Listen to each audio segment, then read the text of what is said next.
Alors, je crois que j'ai du mal. Est-ce que Laura non, c'est bon, c'est parti. Je m'excuse Laura, du coup, tout va bien. Donc, allons-y. Merci à toutes et tous, d'être présents aujourd'hui pour, ce nouvel atelier achat responsable sur les achats publics, innovants. Comme je vous l'ai dit, aujourd'hui, ça va être, assez dense puisque nous allons avoir une présentation de l'achat public innovant par la direction des affaires juridiques, suivie d'un retour d'expérience sur l'achat innovant par, Bordeaux Métropole. L'Ecolab va ensuite nous présenter la démarche Green Tech Innovation avant qu'une entreprise qui est labellisée Green Tech Innovation nous fasse un retour d'expérience, suite à sa réponse à un appel d'offres, enfin à un marché public innovant. Donc pour commencer, je reviens sur une rapide présentation du GIP Maximilien, qui est, le service public mutualisé d'administration électronique en Île-de-France. Nous proposons d'accompagner les acheteurs publics, franciliens dans leur, dématérialisation et l'idée est de rendre aussi, les marchés publics, plus accessibles aux entreprises, donc TPE, PME notamment, en proposant des services gratuits. Et nous promouvons aussi les achats, responsables puisque nous sommes le réseau régional des achats responsables.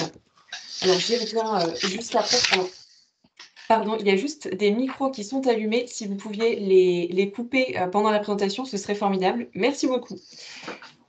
Donc le GIP Maximilien, on est donc, le portail de l'administration numérique, qui peut vous accompagner dans votre transformation numérique. Donc n'hésitez pas à faire appel à nous. Vous avez une adresse en bas de diapo si vous souhaitez nous contacter, contact@maximilien.fr et on pourra, vous proposer différents outils et services adaptés, à vos besoins pour, pour accompagner tout ce qui est dématérialisation, de vos procédures.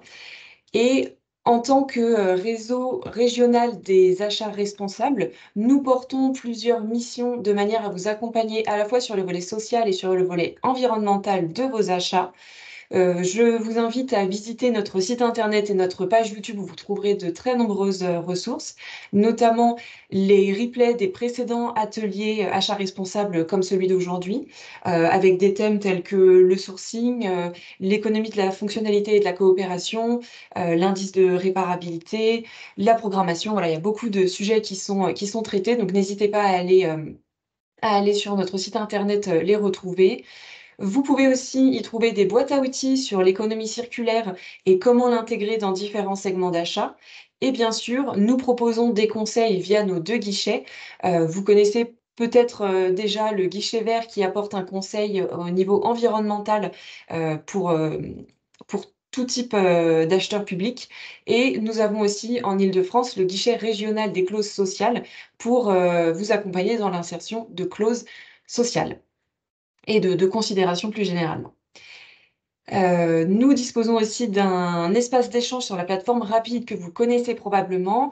Donc c'est un espace qui est réservé aux acheteurs publics franciliens, donc n'hésitez pas à le rejoindre si vous souhaitez et nous pouvons aussi, vous ajouter à notre mailing list si vous n'en faites pas encore partie, pour recevoir notre lettre d'information, qui est trimestrielle, mais qui a vocation, à être un petit peu plus fréquente, étant donné qu'il y a pas mal d'actualités, en ce moment. Donc voilà pour, le GIP Maximilien et je propose à Jeanne Glachant de la direction des affaires juridiques, de prendre la parole. Alors je vais devoir arrêter le partage.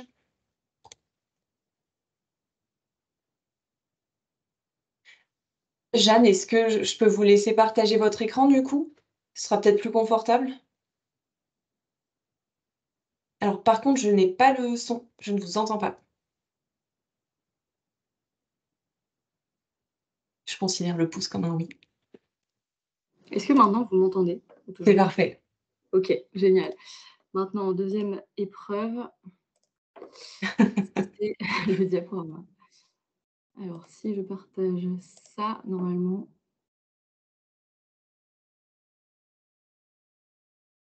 là, vous voyez mon diaporama? Ouais, parfait, on voit tout.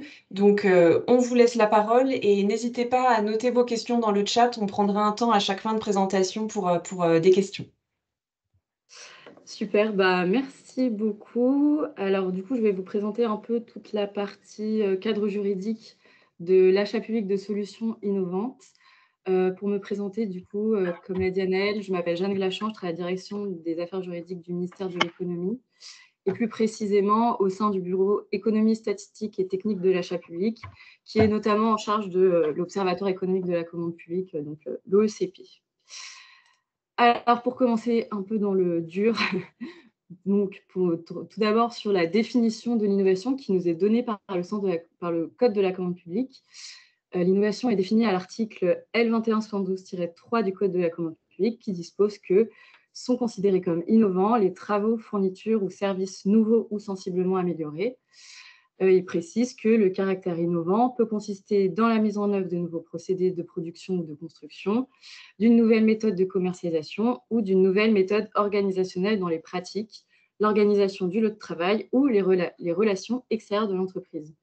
Vous voyez que c'est une définition qui est assez large, qui nous vient des directives européennes, qui elles-mêmes se sont inspirées d'un manuel de l'OCDE qui s'appelle le manuel d'Oslo, qui est 2005, qui volontairement est très large pour. Enfin, l'objectif était du coup de pouvoir, enfin, que toutes les innovations futures puissent rentrer dans le cadre de cette définition. Mais cette définition qui est large a pu laisser, enfin, même si du coup le fait qu'elle soit large laisse une certaine souplesse aux acheteurs pour caractériser le caractère innovant d'une solution. Elle a pu laisser certains acheteurs assez perplexes.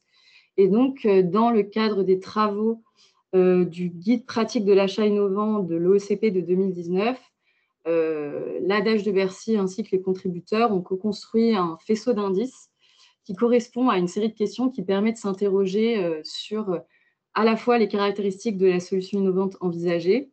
Donc, vous voyez, il y a plusieurs questions, je vous l'ai mis sur la slide. Est-ce qu'elle existe depuis longtemps, cette solution? Est-ce qu'elle est répandue dans le secteur privé, dans le secteur public? Est-ce que cette solution, elle a obtenu des prix, des labels, des brevets, etc. Est-ce qu'il faut encore de la R&D pour la développer, etc. Il y a des questions aussi sur l'objectif poursuivi par la solution envisagée. Donc, est-ce qu'elle elle permet une amélioration des processus organisationnels, des meilleurs rapports qualité-coût, une meilleure maîtrise des impacts environnementaux et ou sociaux, réponse à un nouveau besoin, etc. Il y a ensuite des questions sur le type d'innovation et son avancement opérationnel. Est-ce qu'il s'agit d'une innovation de produit, d'usage, d'organisation? Est-ce que c'est une innovation sociale? Est-ce qu'on est en phase de commercialisation, d'industrialisation ou de conception?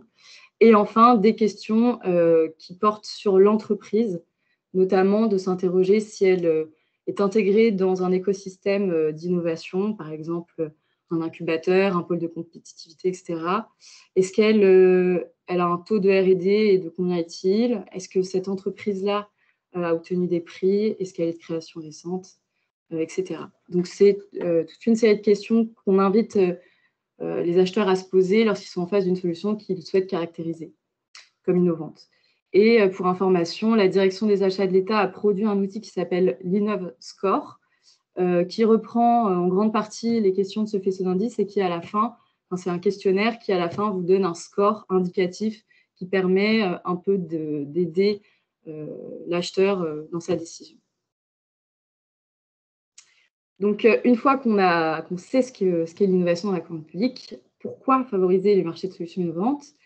Parce qu'en général, les acheteurs, ils n'acquièrent pas de l'innovation pour elles-mêmes, sauf des cas très particuliers comme le ministère des Armées qui veut des produits dernier cri. Mais il y a plusieurs bonnes raisons, très bonnes raisons même, de favoriser l'innovation dans la commande publique. Je vous en ai listé quelques-unes sur la slide. Ça peut être à la fois d'aider les startups et PME innovantes à se lancer, répondre à des besoins émergents, répondre aussi aux enjeux actuels, par exemple sur l'adaptation au changement climatique, transition écologique, question de souveraineté, aussi d'inflation, de réduction des coûts ou d'amélioration ou de modernisation des services publics. Je pense qu'on aura des exemples de tout ça dans les présentations qui suivront.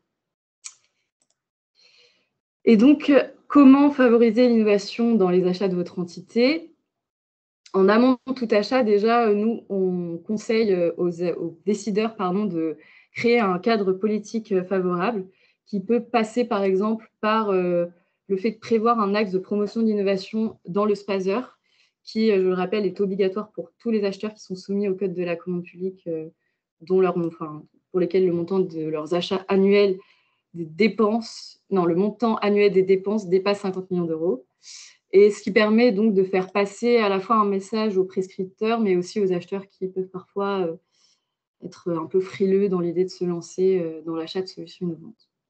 Et pour les prescripteurs et les acheteurs, on conseille de connaître l'écosystème, de rester alerte et ouvert aux solutions innovantes, par exemple en faisant bien attention à rester alerte sur la veille, sur le sourcing également, par exemple en consultant l'annuaire Green Tech Innovation qui nous sera présenté tout à l'heure. On conseille aussi de valoriser le duo prescripteur-acheteur, de travailler en équipe projet tout au long du processus et notamment de mettre l'acheteur dans la boucle le plus tôt possible, notamment pour identifier quels dispositifs sont les plus appropriés, car parfois le déploiement de solutions innovantes ne font pas toujours l'objet de contrats de la commande publique. Je pense par exemple aux appels à projets ou aux appels à manifestation d'intérêt.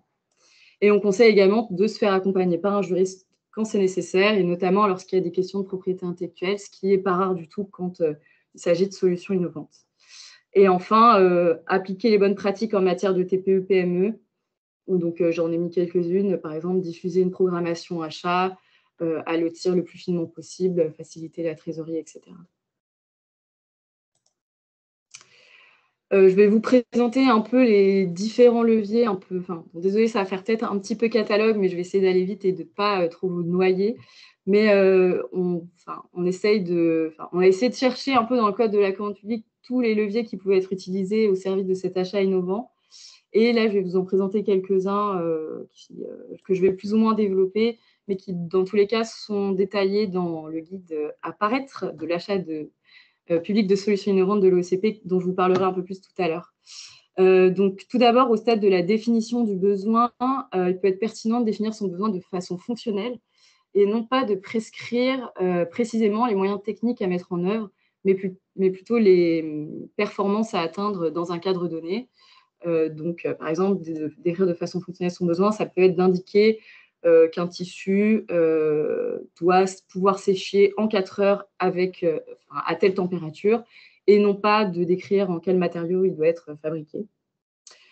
On recommande également de choisir des critères de sélection des offres pertinents, de ne pas recourir donc aux critères uniques du prix, mais plutôt au coût global, ou à tout le moins à des critères de performance, ou même, pourquoi pas, le caractère innovant comme sous-critère de la valeur technique de l'offre, qui, je le rappelle, est expressément cité à l'article R2152 du Code de la commande publique. Et enfin, permettre l'ouverture aux variantes. Comme ça, les entreprises peuvent présenter une offre alternative qui peut être plus performante ou innovante et qui n'a pas été pensée au départ par l'acheteur. Concernant ce que j'appelle les types de marché, ça ne s'appelle pas exactement comme ça dans le code, mais c'est ni des techniques d'achat ni des procédures de passation. Dans le code, on en a repéré 3 qui peuvent être un levier d'innovation. Donc, tout d'abord, le partenariat d'innovation, qui est un contrat qui a pour objet une phase de recherche et développement et une phase d'acquisition du fruit de cette recherche. Mais je ferai un petit focus dessus tout à l'heure, donc je ne vais pas rentrer dans le détail. On s'est dit aussi que le marché global de performance, ça pouvait être un vecteur d'innovation, parce que c'est un marché qui a la particularité de prévoir systématiquement des objectifs de performance, ce qui peut donc pousser les entreprises à innover. Et on a eu des remontées d'exemples d'utilisation de ce type de marché pour développer des smart cities, comme à la métropole d'Angers ou à Dijon. Et enfin, les marchés de recherche et développement, qui là sont un peu particuliers, mais qui sont des marchés qui sont exclus du code de la commande publique, mais à la condition très stricte que l'acheteur ne finance que partiellement le programme ou qu'il n'acquiert pas la propriété exclusive des résultats du programme. Donc, en gros, pas tous les droits de propriété intellectuelle. Et à l'issue de ce type de marché, l'acheteur ne peut pas acheter le procédé qui a été développé dans le cadre du marché sans une remise en concurrence.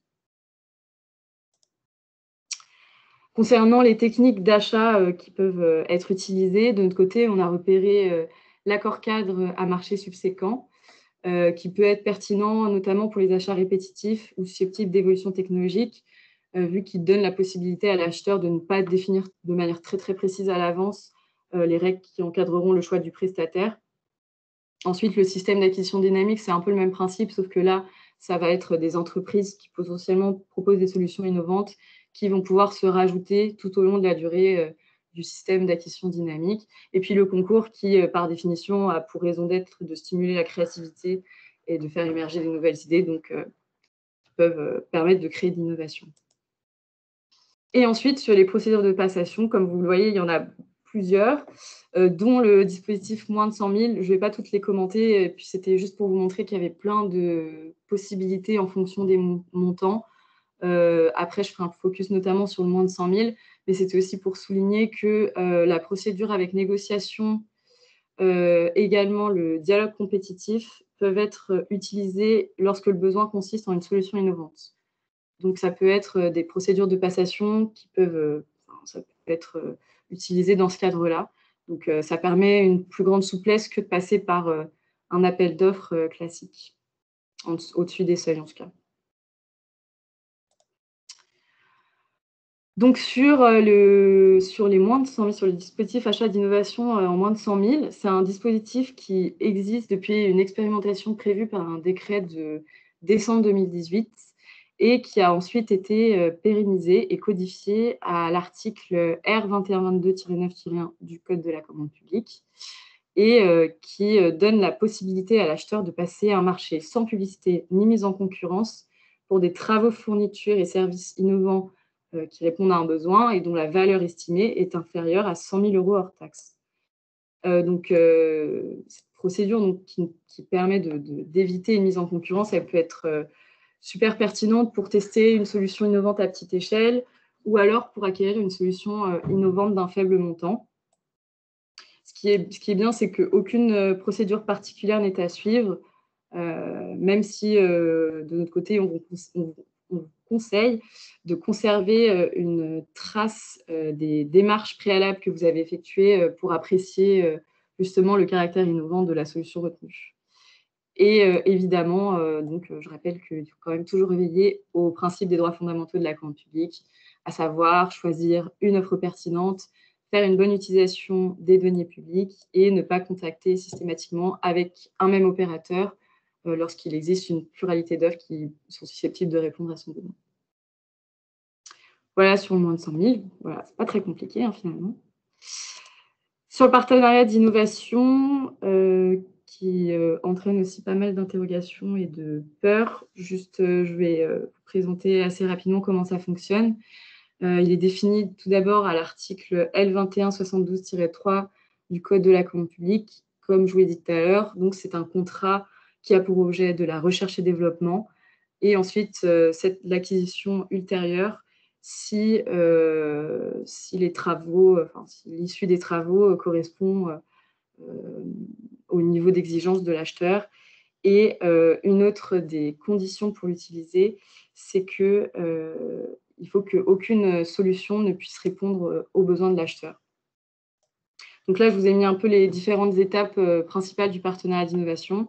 Donc, comme je vous l'ai indiqué, il faut vérifier qu'aucune solution ne peut répondre aux besoins, d'où la réalisation d'une étude préalable. Ensuite, concernant la contractualisation du partenariat d'innovation, en gros, en dessous de 100 000, on peut utiliser la souplesse que je vous ai présentée juste avant, ou passer par un appât en dessous des seuils européens. Et le Code de la commande publique précise qu'au-dessus des seuils européens, on peut recourir à la procédure avec négociation. Ensuite, on a la phase de recherche et développement, qui peut être en une ou plusieurs itérations. Et à l'issue de cette phase de développement, donc soit l'acheteur décide d'acquérir la solution développée, soit si le résultat ne correspond pas au niveau de performance exigé ou au coût maximum qui avait été convenu, l'acheteur peut décider d'arrêter le partenariat d'innovation et de ne pas acquérir la solution à l'issue. Là, c'est un autre schéma qui qui présente un partenariat d'innovation avec 3 entreprises et avec 3 phases. Comme il est possible de conclure un partenariat d'innovation avec plusieurs entreprises. Donc, par exemple, on voit qu'avec l'entreprise A, on est allé jusqu'au bout après une phase de recherche, une phase de développement, alors qu'avec l'entreprise B, on s'est arrêté au développement et avec l'entreprise C, carrément à la phase de recherche. Juste un autre petit focus sur tout ce qui est donné, parce que c'est géré au sein de mon bureau, donc ça nous tient un peu à cœur. Jusqu'à présent, il y avait une obligation de déclarer à l'Observatoire économique de la commande publique tous les marchés notifiés supérieurs à 90 000 € sur EAP. On avait eu aussi à recenser, il y avait une obligation de déclaration des achats moins de 100 000 pendant l'expérimentation dont j'ai parlé tout à l'heure entre 2018 et 2021, enfin 2019 et 2021, pour donc les acheteurs qui utilisaient ce nouvel outil. Et depuis le 1er janvier 2024, on a eu une fusion des données du recensement et des données essentielles. Et donc, on a une déclaration obligatoire pour tous les marchés supérieurs à 25 000 € qui sont publiés en open data sur data.gouv et les données transitent soit par vos profils acheteurs, soit par d'autres systèmes d'information, soit par PES Marché, bon, peu importe. Ce que je voulais surtout vous dire, c'est que maintenant, il y a une nouvelle donnée qui porte sur l'innovation. Donc, pour chaque marché, les acheteurs devront indiquer si oui ou non le marché public comporte des travaux, services ou fournitures innovants, ce qui peut ensuite vous permettre un suivi. Ah oui, j'avais mis ça, vous l'avez bien encadré. Ce qui peut vous permettre le suivi, par exemple, dans votre phaser, si vous avez prévu un indicateur sur l'innovation. Et voilà, et là, je fais ma petite pub pour moi. Normalement, le guide de l'achat public de solutions innovantes va être publié de façon imminente, normalement en fin de semaine, j'espère. Du coup, je voulais juste en faire la petite pub et vous expliquer ce que vous pourrez retrouver dedans. C'est un travail qu'on a mené en concertation l'année dernière, en 2023, avec à la fois des administrations, des acheteurs nationaux et territoriaux, notamment Bordeaux Métropole qui est là, que je remercie, mais aussi d'autres. Si vous êtes là, je vous remercie aussi. Des fédérations professionnelles et des entreprises innovantes.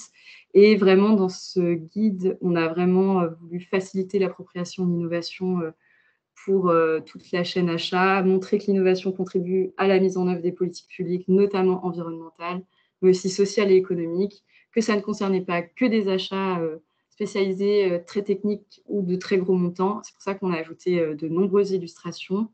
On a une nouvelle structuration du guide qui va de l'amont au suivi, avec tous les leviers dont je vous ai parlé de manière un peu plus, c'est un peu plus long et un peu plus détaillé. On a aussi on a retravaillé aussi la partie sur la propriété intellectuelle et sur la confidentialité des offres avec des nouvelles recommandations un peu plus précises. Et aussi, on a beaucoup de nouvelles annexes avec des outils pratiques. Donc, il y a d'abord le faisceau d'indices que vous avez vu d'ailleurs en avant-première dans sa nouvelle, esthétique.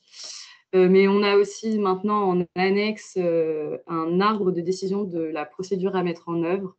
On a créé aussi toute une série de questions à se poser pour le régime de propriété intellectuelle. Pour les entreprises, une checklist qui leur est destinée pour celles qui proposent des solutions innovantes je trouve plus le mot, pour qu'elles valorisent voilà, leurs solutions auprès des acheteurs en fonction de leurs besoins. Et donc, comme je le disais, de nombreuses illustrations pour inspirer les acheteurs qui auraient encore un peu peur à se lancer. Voilà, j'espère que je ne vous ai pas trop assommé. N'hésitez pas à me contacter si vous avez des questions, si vous voulez nous faire remonter des bonnes pratiques que vous avez dans votre entité. Et je suis à votre disposition si besoin. Merci beaucoup, Jeanne. C'était hyper intéressant. Au contraire, ça ne nous a pas du tout assommés. Alors, je ne vois pas trop de questions dans le chat. Est-ce qu'il y a des questions qui viennent autrement?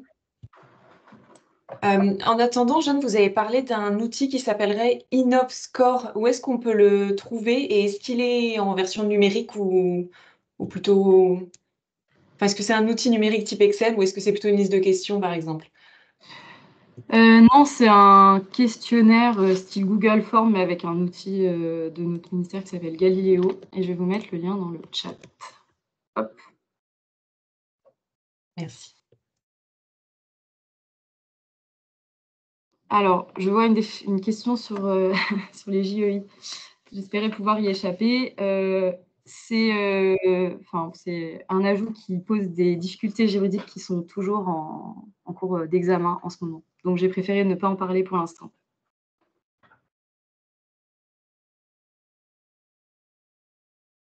La date exacte de publication du nouveau guide, bah, comme je l'ai dit, moi, tout est prêt de mon côté. C'est juste qu'on attend les dernières validations du communiqué de presse, et cetera. Mais j'espère en fin de semaine ou la semaine prochaine.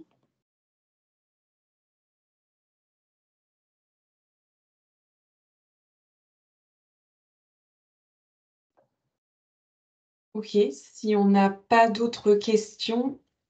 Ah, bon, bah... Sur les JEI, sur les JEI, j'ai dit qu'il y avait encore des difficultés. Il y avait, enfin, que l'ajout qui avait été fait dans la loi de finances posait des difficultés juridiques qui sont toujours à l'étude par la direction des affaires juridiques.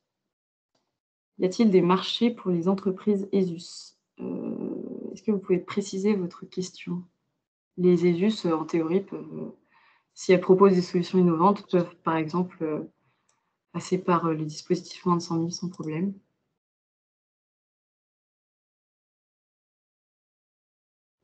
Les marchés réservés pour les ESUS.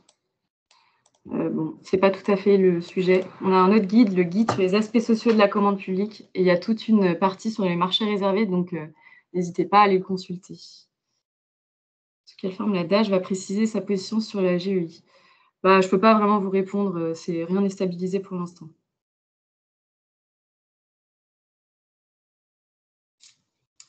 Voilà, bon, n'hésitez pas à me contacter par mail si vous avez d'autres questions, je me tiens bien sûr à votre disposition. Merci, Jeanne. Bon, bah, du coup, effectivement, beaucoup de questions sur les jeunes entreprises innovantes. Donc, merci beaucoup pour cette intervention et nous allons pouvoir laisser la parole à Mustapha et Fabien. Est-ce que vous souhaitez partager votre écran ou vous préférez que nous le faisions? Je peux partager le mien si ça veut fonctionner. Je vais Ok, tenter.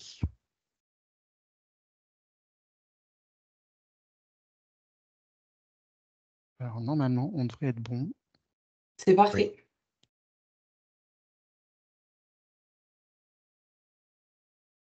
Juste que je vous retrouve, parce que vous avez disparu. Voilà, c'est bon.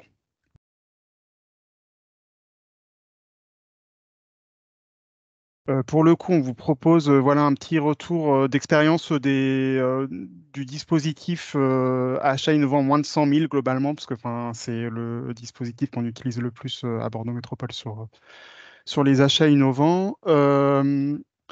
Au départ, on souhaitait partager avec vous que l'innovation dans la commande publique, ça répond aux objectifs aussi de performance achat qu'on s'assigne notamment à travers la recherche d'un gain économique. C'est aussi un outil pour favoriser l'accès des TPE-PME à la commande publique.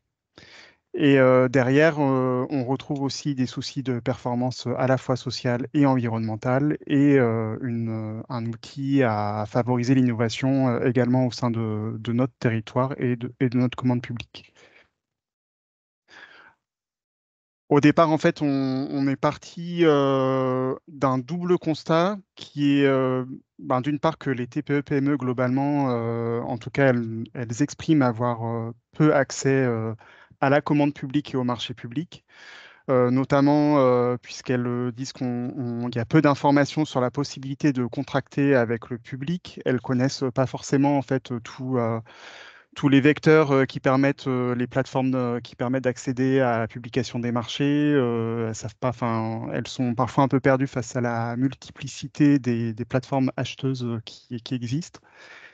Et pour elles, en fait, l'accès à la commande publique peut sembler compliqué, notamment du fait de la lourdeur des procédures d'appel d'offres, d'être mis en concurrence entre plusieurs entreprises où il faut rédiger souvent des mémoires techniques qui peuvent être assez lourds pour pouvoir répondre à une offre qui demande beaucoup de moyens humains aussi qu'elles n'ont pas forcément pour répondre à ces offres-là.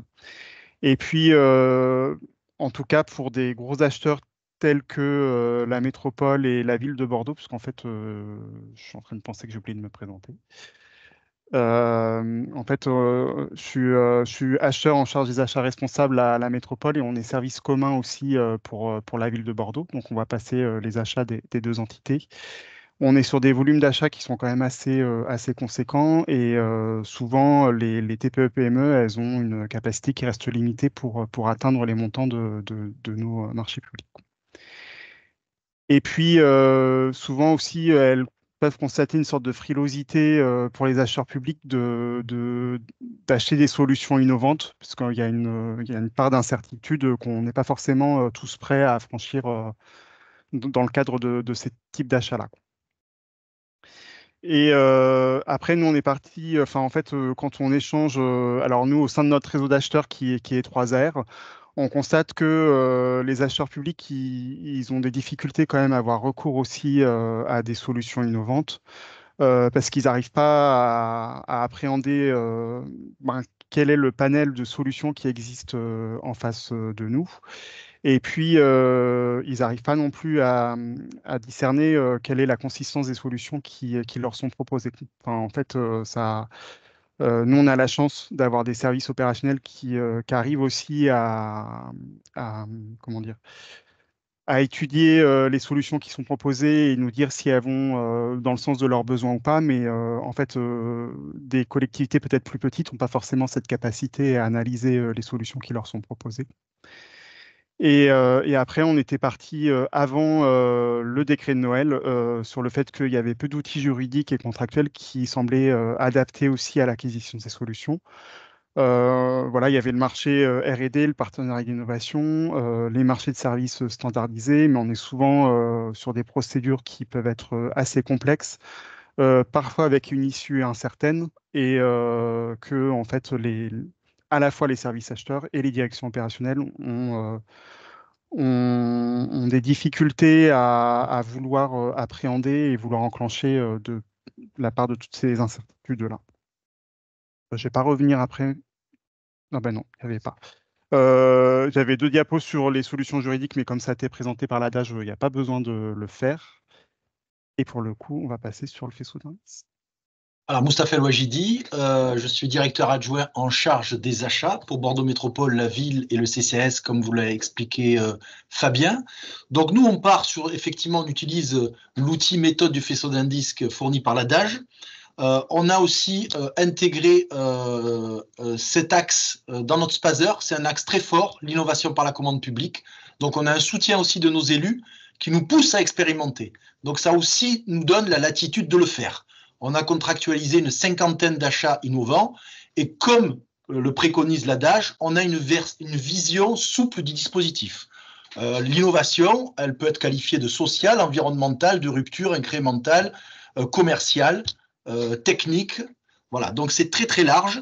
Par contre, on attache une importance à la complétude de ce faisceau d'indices qui va nous permettre, nous, services achats, de décider de qualifier cet achat d'innovant ou pas. On demande aussi une note méthodologique complémentaire au service opérationnel. Le faisceau d'indices peut être aussi complété avec l'aide de l'entreprise pour expliquer le projet. Et on garde cette traçabilité, c'est important pour nous, en cas de contrôle, de pouvoir justifier du recours à cette procédure décret achat innovant. Donc, comme je vous l'ai dit, on a une interprétation assez large du dispositif et une mise en œuvre également assez large. On va vous donner quelques exemples. Fabien, si tu peux passer. Alors, quelques exemples. Là, par exemple, sur le domaine Alors là, c'est passé un peu vite. J'étais sur le relevé de bâtiments par drone. Voilà, très bien. Donc là, c'est un achat qu'on a passé en achat innovant. Donc là, l'innovation, elle consistait, c'était une innovation de service, une innovation plutôt sociale. L'entreprise avec qui on a contractualisé, une entreprise adaptée, qui réinsérait des militaires blessés au combat.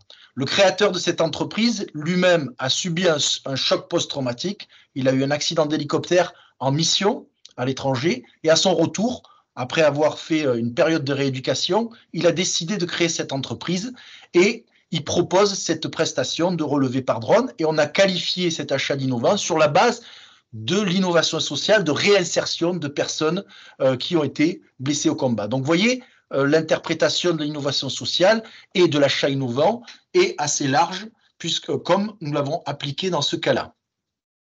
Donc, nous avons complété donc, le faisceau d'indices. Voilà.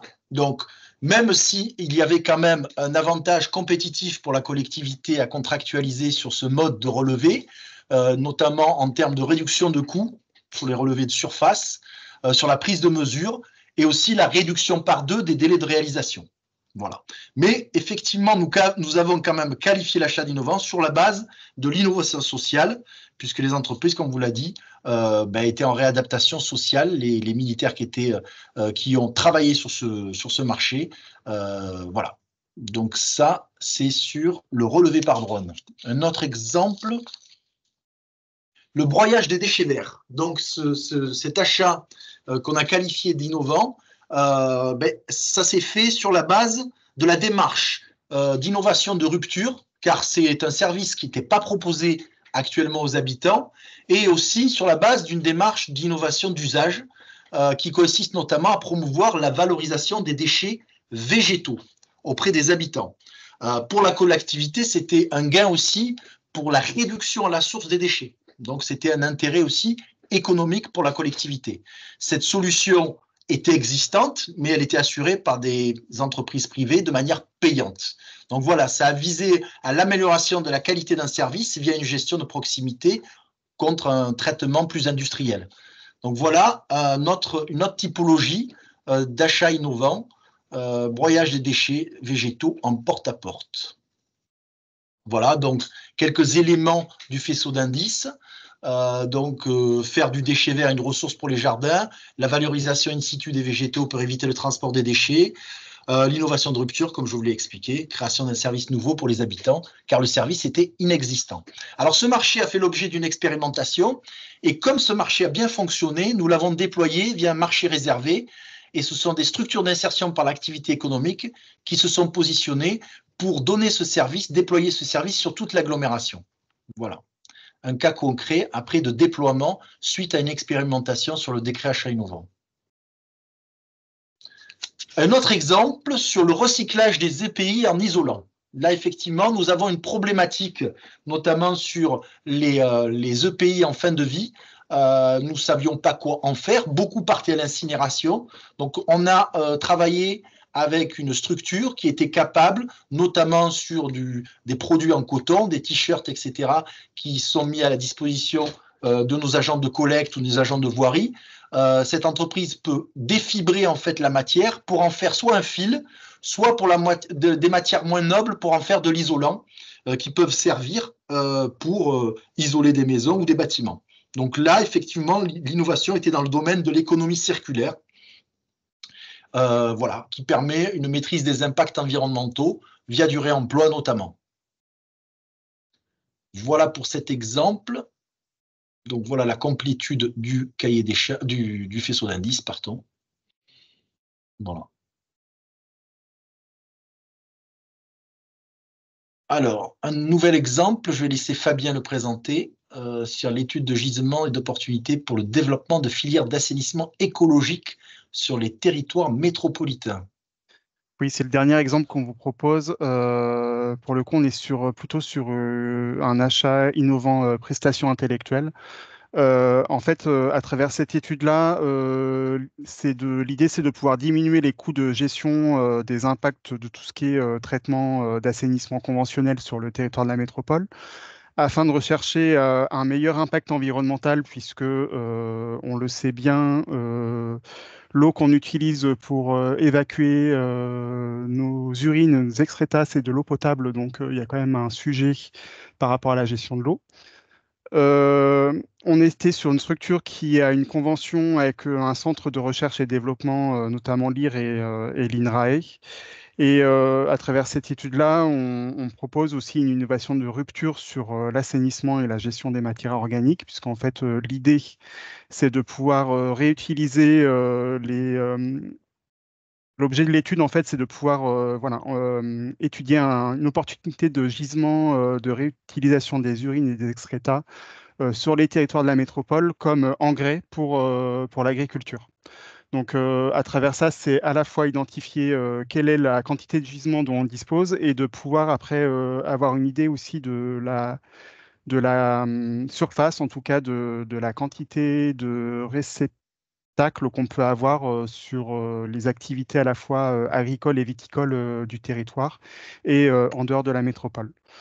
On est aussi sur une innovation de process par rapport à nos processus internes, puisqu'en fait, on est sur la mobilisation. C'est pas une étude qui est que monosujet, je dirais. En fait, on a une mobilisation multiple d'acteurs au sein du territoire de Bordeaux Métropole, enfin, et de la collectivité, puisqu'en fait, on va mobiliser à la fois notre régie de l'eau et la direction du développement économique, la direction des déchets, la direction achat et commande publique. Donc, il y a vraiment, c'est un mode projet global à l'échelle de la collectivité. Et au final, derrière, on a aussi la volonté de création d'une nouvelle filière à côté de l'assainissement classique et conventionnel qu'on connaît aujourd'hui. Donc voilà le faisceau d'indices qui a été complété et qui nous a permis de qualifier cet achat d'innovant. Donc on retrouve les principales idées que j'ai pu exposer sur une structure voilà, qui fait partie d'une filière R&D. On est plutôt sur une innovation de rupture et puis création de nouvelles filières notamment, avec derrière l'idée toujours dans la bonne gestion des deniers publics, d'une diminution des coûts de gestion aussi de l'assainissement et de la ressource en eau globalement sur le territoire. Donc en fait, là, on est sur un achat aussi qui à la fois, Moustapha le disait, c'est un axe du schéma de promotion des achats socialement, écologiquement responsables, des achats innovants, mais là, on est sur un achat qui s'intègre dans plusieurs politiques publiques, puisque après, on va aussi aller contribuer à la feuille de route du plan climat, air, énergie territoriale et aux feuilles de route qui ont été faites par toute la direction du développement économique, notamment sur l'économie sociale et solidaire, puisqu'on est sur des structures en partie de l'ESS, et la feuille de route aussi de l'économie circulaire.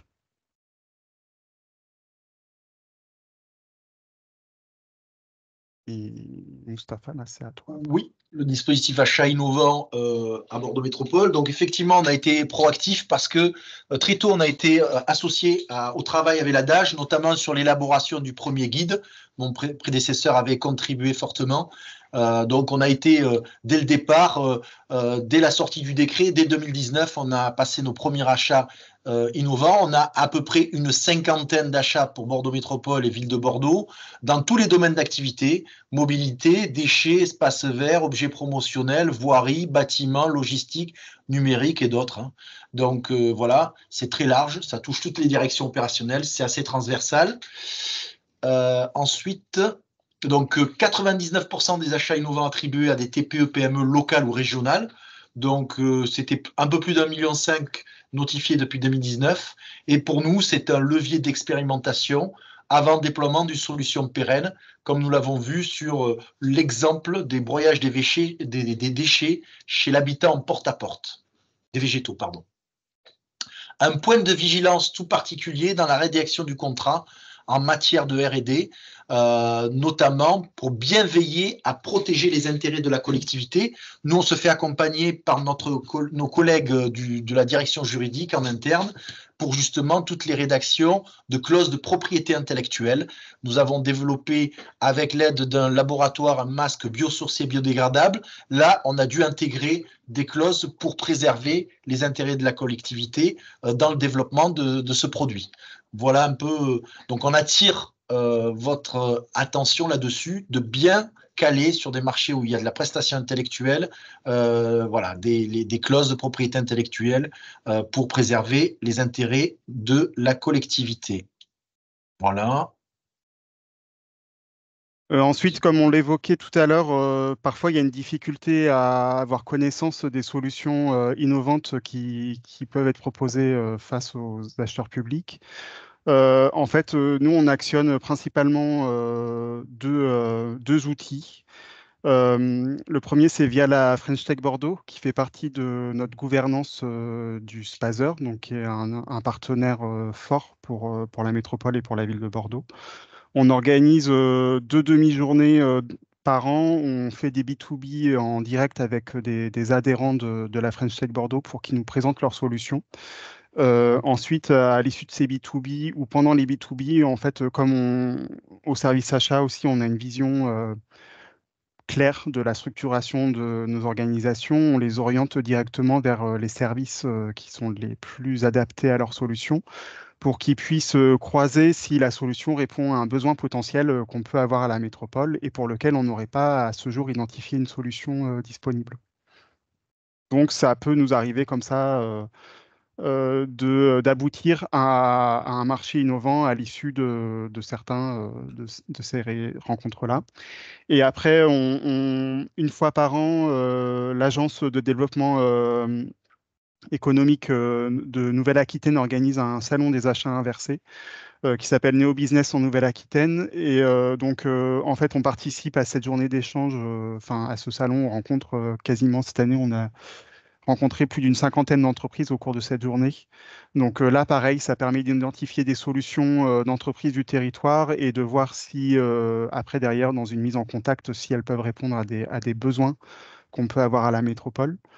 Pareil avec le Meetup Green Tech auquel on a participé pour la première fois cette année sur le même principe en fait, où on identifie aussi des solutions potentiellement innovantes. Et pour conclure, on est en train d'enclencher une démarche avec la direction du développement économique de la métropole qui s'appelle le Bordeaux Métropole City Lab. Donc en fait, l'objectif à travers ce projet-là, c'est de pouvoir déployer une capacité d'innovation sur le territoire de Bordeaux Métropole, en essayant de renvoyer vis-à-vis du secteur économique l'image d'une métropole innovante qui peut accélérer des process d'innovation, notamment par des outils financiers, et avec un objectif global qui est de déployer la capacité d'innovation de notre territoire. Et en fait, la direction du développement économique nous a sollicité, nous, en tant que direction achat et commande publique, pour pouvoir aussi expliquer et actionner les différents leviers financiers, dont les leviers achat et commande publique, vis-à-vis du secteur économique, vis-à-vis des technopoles, pour en fait qu'ils puissent identifier aussi les achats comme un vecteur de développement de leur activité. Et j'en ai fini.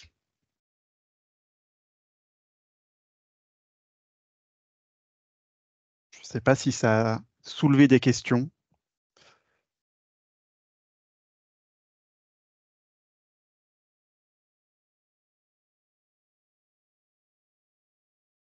Merci beaucoup à tous les deux. Je profite du temps pour que les plus timides posent leurs questions. Pour vous demander, donc, vous avez fait un premier marché pour tout ce qui était broyage de végétaux en porte-à-porte. Oui, Et donc ça a été un marché innovant qui oui. a pris fin, si j'ai bien compris. Oui, c'est ça. On a expérimenté une année sur Ouais. une partie du territoire avec une structure d'insertion par l'activité économique qui était très performante en termes d'entretien paysager notamment. Et on a expérimenté sur la base d'un achat innovant sur une partie du territoire et ça a bien fonctionné. Et donc après, on a déployé sur tous les territoires de la métropole des marchés réservés à des structures qui sont venues en groupement nourrir la première entreprise qui avait réussi l'achat innovant. Voilà. D'accord. Et donc là, on n'est plus sur un marché innovant, c'est Non, strictement on est marché sur un marché réservé. réservé maintenant. Voilà. Ok, Avec des structures. Alors, là où on était avec une structure qui a expérimenté, aujourd'hui, il y a une quinzaine de structures qui travaillent sur toute la métropole, parce que la structure toute seule, elle ne couvrait qu'une petite partie du territoire. En phase déploiement, on couvre le service sur toute la métropole. Donc là, ils se sont regroupés pour pouvoir répondre à plusieurs lots et couvrir le territoire. d'accord, super.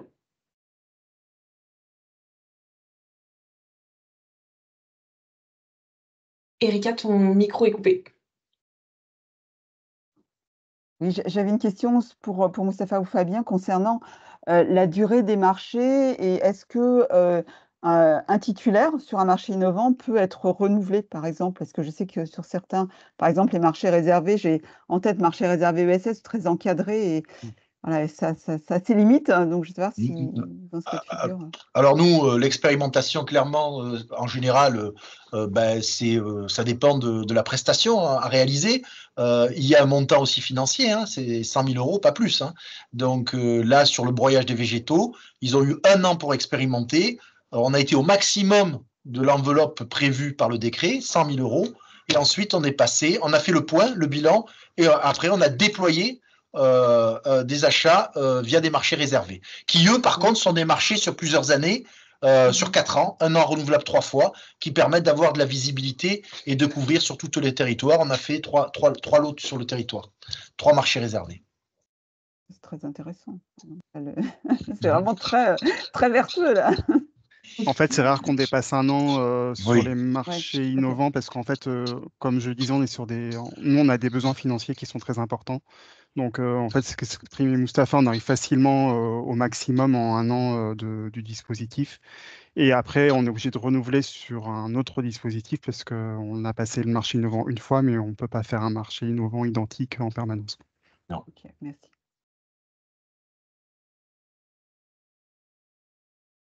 Je ne sais pas si vous avez accès au chat. Donc, on a une personne qui nous demande si vous avez eu beaucoup d'offres. Alors, j'ose imaginer que c'est pour le marché de broyage des végétaux. Mais si vous avez des retours aussi sur les autres marchés que vous nous avez présentés, je pense qu'on est tous preneurs. J'ai pas compris la question. Si on a eu beaucoup? Beaucoup Beaucoup d'offres. d'offres, mais en fait, comme on est sur une procédure Bah, sans publicité ni mise en oui, concurrence, on est plutôt sur une co-construction du cahier des charges ouais, directement avec l'entreprise. exact. Je Après, ne sais pas si ça effectivement, sur les répond à la marchés, question. voilà. Après, sur les marchés réservés, étant donné que ce sont des groupements de structures d'insertion par l'activité économique, là, on a beaucoup plus d'entreprises en phase déploiement. Là où il y avait une entreprise qui a expérimenté le service, en phase déploiement, on va se retrouver avec un groupement, avec plusieurs groupements, au total, une quinzaine d'entreprises du territoire. Et je prends la main là sur l'autre question, qualification du marché innovant effectué. Est-ce qu'on signe directement un contrat ou un devis? En fait, on va aussi, en fait, il y a quand même une formalisation du cahier des charges qui est nécessaire. Notamment, comme le disait Mustapha, si on considère que on engage aussi la propriété intellectuelle de la métropole, pouvoir rédiger une clause qui nous convient bien et qui convient bien également à l'entreprise pour que les garanties de tout le monde soient prises en compte. Donc il y a quand même un mini cahier des charges, voilà, qui n'est pas forcément celui d'un appel d'offres, mais il y a quand même une formalisation du cahier des charges qui est faite. Et après, effectivement, il y a une signature du marché selon les délégations de signature qui est en cours à la métropole ou à la ville qui est réalisée. Et on essaye dans la mesure du possible, enfin même tout le temps, on passe, même si c'est sans publicité ni mise en concurrence, on respecte notre profil acheteur voilà, pour les échanges, histoire aussi d'avoir une traçabilité qui soit présente.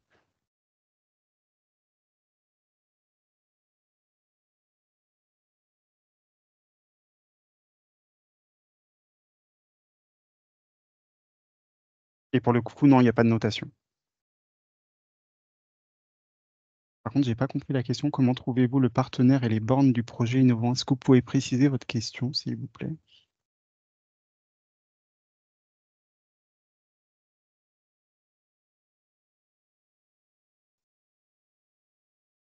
Alors, je ne sais pas si c'est ça. Le partenaire, souvent, il est sourcé par le service opérationnel. Sauf dans le cas des masques biosourcés biodégradables, où le service achat a pris ce marché en direct parce que nous avions une expertise, nous avions acquis lors du confinement une expertise en matière d'achat de masques. Nous avons acheté plus de 3 millions de masques en 15 jours lors de la période Covid, donc on avait un peu de recul. Donc quand on a travaillé sur les masques biosourcés biodégradables, on a traité ça en direct au service achat. Sinon, ce sont les services opérationnels ou des entreprises qui sont sourcées dans le cadre de B2B, comme vous a expliqué Fabien, qui reviennent vers des services opérationnels et qui nous contactent. Mais la validation finale de l'achat innovant, il relève du service achat.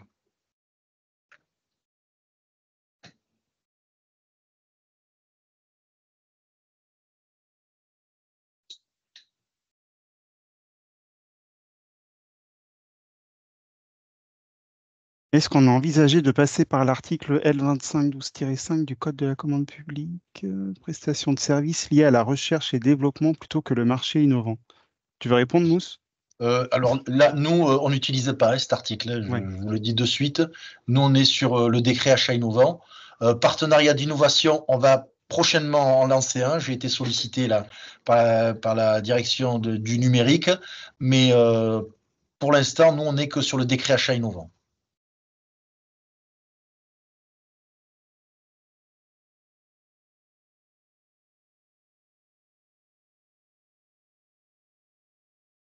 A priori, plus de questions. N'hésitez pas, hein, j'allais dire on est là pour ça, mais c'est plutôt Fabien et Moustapha qui répondent à vos questions quand même. C'est l'occasion, si vous avez des questions, là on a un vrai Oui, il ne faut retour pas hésiter. d'expérience. Oui. Et Après, puis, sur la R&D, pour moi, on passe plus par des conventions, c'est notamment avec l'Université de Bordeaux, donc on est plutôt sur des partenariats et des conventions que sur des marchés de R&D généralement. Parce qu'on conventionne avec des laboratoires de recherche universitaires en direct.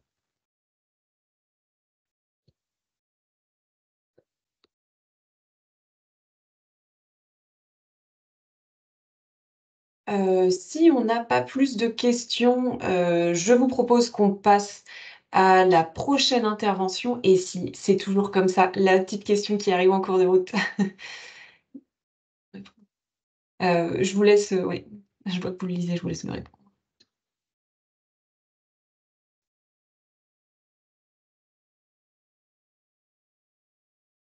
Développer un outil numérique pour répondre à un besoin propre, à une outil moi, je vous invite à faire remplir le faisceau d'indices, à analyser le caractère innovant. C'est difficile de répondre comme ça quand on n'a pas plus d'éléments.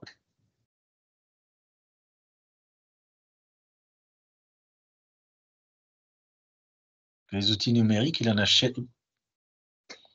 Ouais. Oui, alors je réfléchis puisqu'on a un achat innovant en cours actuellement qui utilise de l'intelligence artificielle pour nos collègues de la collecte qui vont travailler sur un achat innovant pour essayer d'identifier les points chauds où on trouve beaucoup de déchets pour faire sortir uniquement les camions adaptés en fonction de la cartographie qui aura été élaborée en amont. Donc effectivement, ça c'est un besoin de la collectivité, de pouvoir dimensionner les véhicules qui sortent en fonction ce qu'on appelle des hotspots, des zones où il y a fortes déchets, notamment après des manifestations, pour dimensionner la sortie. Donc là, c'est un outil effectivement qui est développé pour un besoin de la collectivité. C'est un outil qui utilise l'intelligence artificielle pour cartographier et faire fonctionner ce service. Donc il est en cours de développement. Je ne peux pas vous en dire plus pour l'instant, mais c'est un achat innovant actuellement chez nous. Je ne sais pas si j'ai répondu à la question, je ne sais pas qui a posé la question.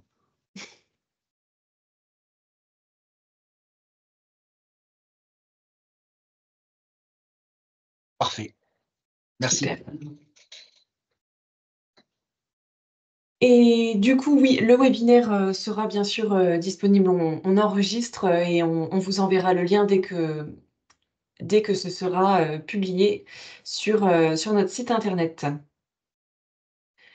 Bon, Je propose qu'on enchaîne, mais n'hésitez pas à poser quand même vos questions. S'il y en a qui viennent plus tard, on trouvera un temps pour y répondre sans problème. Donc on va pouvoir enchaîner avec, Ecolab et donc, David, si tu es toujours là, je t'ai vu passer tout à l'heure, ça va être à toi et je crois donc que tu nous fais la présentation, avec, Romain de Tridy, mais on te laisse la parole en premier. Absolument. Alors, est-ce que vous m'entendez bien? Première Oui. question un peu technique. Génial. Merci beaucoup. Merci encore, Anaëlle Mazin, pour cette intervention, à venir intervenir très modestement dans votre petite communauté. Les premiers échanges sont vraiment très intéressants et du coup, ça va faire écho un petit peu à ce que je vais pouvoir vous raconter. Alors, hop, je partage mon écran. Partager écran. Cac. Alors, nous, on utilise quand même très rarement Teams. Mais normalement, vous devriez, hop, voir mon écran. Est-ce que c'est tout bon? Oui, c'est très bien. Ok, génial. Alors du coup, bonjour à tous. Je m'appelle David Martin Chevalier. Je suis chef de projet Innovation, Transition écologique et Achat public au sein du ministère de la Transition écologique et de la Cohésion des territoires, et plus précisément, vous voyez le logo, au sein de l'Ecolab, qui est le laboratoire d'innovation pour les transitions écologiques. Alors j'ai la chance aujourd'hui d'intervenir avec une entreprise que l'on accompagne, Tridy, qui est représentée par Romain Bouillet. Donc voilà, je passerai la parole à la fin de ma présentation pour avoir une petite continuité. Et alors nous, notre objectif, l'idée, c'est de vous présenter un petit peu toutes les actions que nous portons autour de la commande publique d'innovation. Nous, on travaille à l'Ecolab pour accélérer, pour stimuler la transition écologique dans les territoires, comme beaucoup, si ce n'est pas toutes les directions au ministère de la Transition écologique. Et nous, pour ça, paf, on a 2 leviers d'action qu'il faut que je vous présente. Pardon. Un premier levier d'action autour de la data, de l'intelligence artificielle frugale pour accélérer la transition écologique dans les territoires. Et je vais faire un petit focus sur une de nos actions qui peut vous intéresser. Et le deuxième levier d'action, il est bien évidemment autour de l'écosystème GreenTech, c'est-à-dire l'accompagnement des entreprises qui proposent des solutions nouvelles, sensiblement améliorées, des solutions innovantes, mais surtout qui s'inscrivent dans les sujets de transition écologique. Il ne faut pas faire de l'innovation pour faire de l'innovation. Nous, on prône l'innovation durable tant qu'à faire.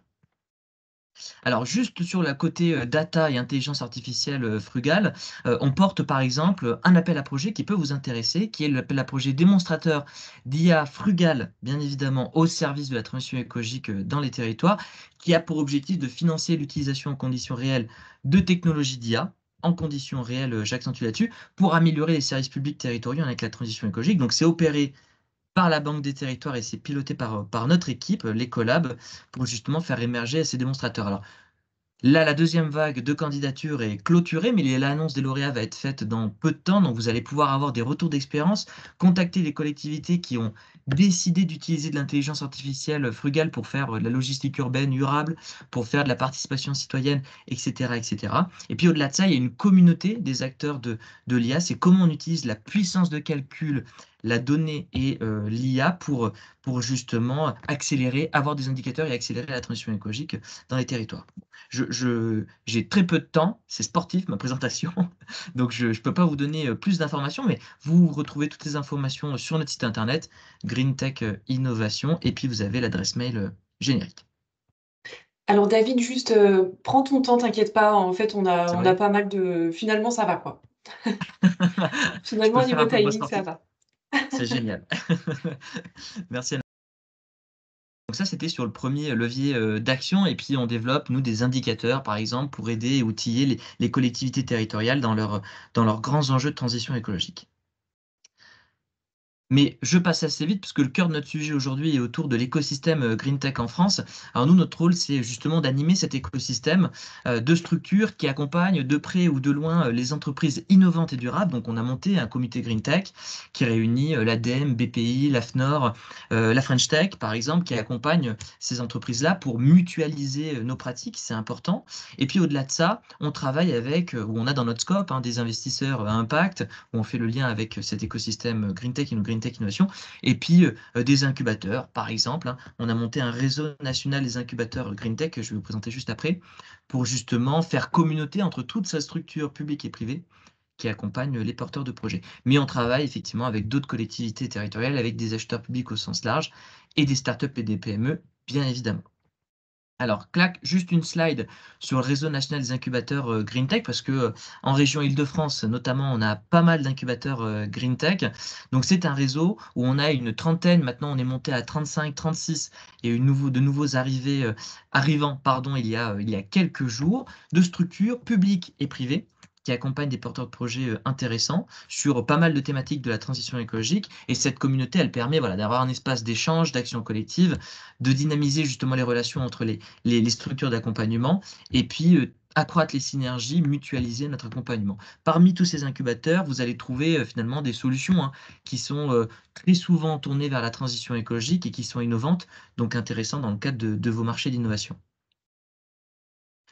Donc au-delà, et je rentre maintenant de plus en plus dans le cœur du sujet et vous présenter cette distinction Green Tech Innovation d'entreprises innovantes en France. Alors au-delà de l'animation de cet écosystème, on a décidé de monter une distinction, de proposer une distinction aux entreprises françaises pour justifier finalement de leur caractère à la fois innovant, mais en adéquation avec les politiques publiques de transition écologique. Et on l'a fait bien évidemment en partant des besoins. On s'est mis à la place des collectivités territoriales, notamment, où en fait on s'est rendu compte que le plus dur quand on veut se lancer dans la transition écologique, c'est de trouver des solutions à l'échelle locale. Il y a un gros sujet sur le sourcing, à l'échelle locale et puis à l'échelle nationale. Et à partir de tout ce vivier de solutions, la question qu'on se pose très vite, c'est à qui je fais confiance? Parce qu'aujourd'hui, vous l'avez vu, tout le monde est innovant et durable. Et donc, pour lutter contre le greenwashing, il fallait qu'on sorte du lot des entreprises qui, elles, s'engagent pour de vrai et qui sont en adéquation avec les politiques publiques, avec l'adaptation, la planification écologique. Donc aujourd'hui, Green Tech Innovation, qui est cette distinction qui est portée par le gouvernement, qui est portée par l'État et particulièrement le ministère de la Transition écologique, cohésion des territoires, c'est 273 entreprises innovantes et durables sur toutes les thématiques, si je puis dire, de la transition écologique. Vous allez voir de la mobilité durable, de la gestion des risques, bâtiments et villes durables, comment on aménage, comment on rénove, comment on végétalise les territoires, la santé et l'environnement qui est un gros sujet, les énergies renouvelables et décarbonées, mais aussi des sujets moins achat public, décarbonation de l'industrie, finances durables et RSE, etc., etc. Donc finalement, avec cette initiative Green Tech Innovation, on a fait presque une des étapes les plus fastidieuses pour vous, acheteurs publics, qui est la partie sourcing. On a monté cet annuaire de solutions et ce vivier de solutions que vous pouvez actionner. Alors pour les retrouver, rien de plus simple, vous avez juste à taper sur Internet Green Tech Innovation, vous tombez directement sur notre site Internet et au-delà de découvrir nos actualités, et je vous pousse à vous inscrire à notre newsletter, mais il y a tellement de newsletters, mais la nôtre est tellement chouette. Vous allez voir en fait toute l'actualité de notre équipe, les événements qu'on organise, les temps forts, les appels à projets qui peuvent être proposés sur le territoire. Et donc, au-delà de cette actualité-là assez riche, vous allez tomber sur notre annuaire virtuel. On fait un annuaire papier quand on va dans des salons pour vous les proposer en format physique, mais il existe un annuaire virtuel sur notre site qui est assez bien fichu. Vous allez pouvoir jouer avec des filtres et venir chercher très rapidement toutes les solutions distinguées par l'État, par le biais de Green Tech Innovation, sur les énergies renouvelables en région Île-de-France, ou plus précisément sur la géothermie.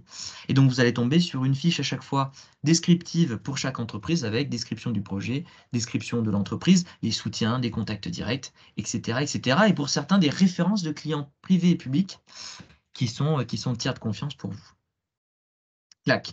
Quand on vous présente un macaron, une distinction, si on veut être sérieux, il faut qu'on vous présente les critères, bien évidemment. Alors nous, nos critères de sélection, c'est le siège social en France, c'est le statut, on vérifie que l'entreprise est bien une start-up ou bien une PME, et on regarde la viabilité économique, la solidité économique, le caractère innovant de la solution. Et ce qui nous différencie par rapport à d'autres labels, d'autres distinctions, d'autres macarons, c'est l'adéquation avec les politiques publiques de transition écologique et énergétique, c'est-à-dire qu'en contractualisant avec une Green Tech Innovation, vous êtes à peu près sûr d'être en phase avec les plans pluriannuels qui sont proposés par le ministère, les feuilles de route, avec ces solutions qui s'y inscrivent.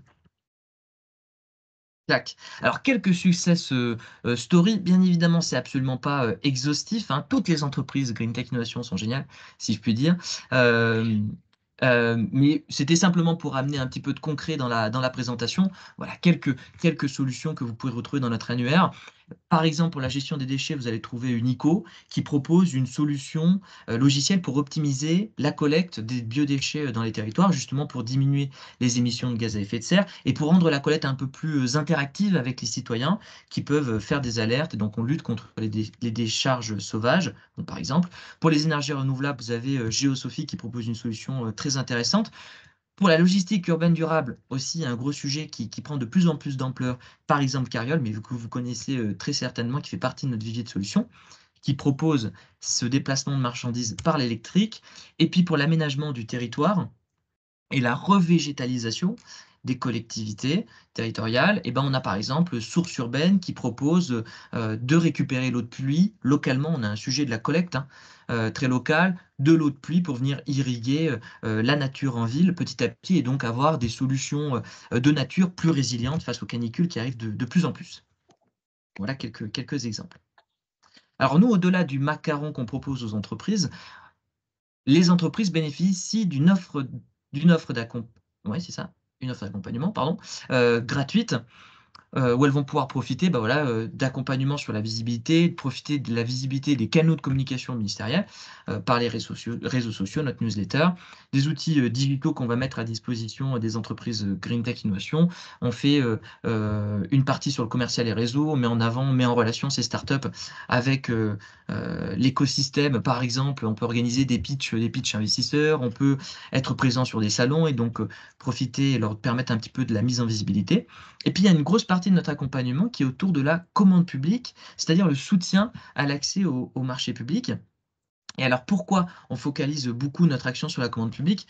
Je ne vais pas vous l'apprendre, hein. Vous le savez très bien. La commande publique, en fait, c'est pas 3 sous, c'est environ 160 milliards d'euros par an qui sont dépensés.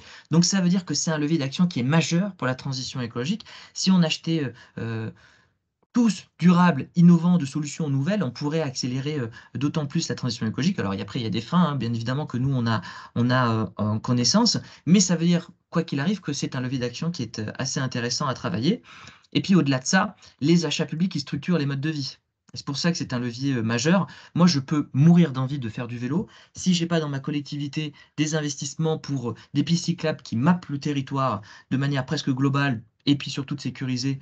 Si j'ai pas des zones de stockage également sécurisées, si j'ai pas peut-être des aides à l'achat ou de la sensibilisation en école, eh ben je peux accéder peut-être moins facilement à ce type de transport qui est très franchement gagnant-gagnant. Donc voilà, par la structuration du paysage urbain, rural, eh ben on vient modeler les modes de vie des citoyens. Donc c'est assez enthousiasmant et c'est pour ça qu'on travaille beaucoup là-dessus.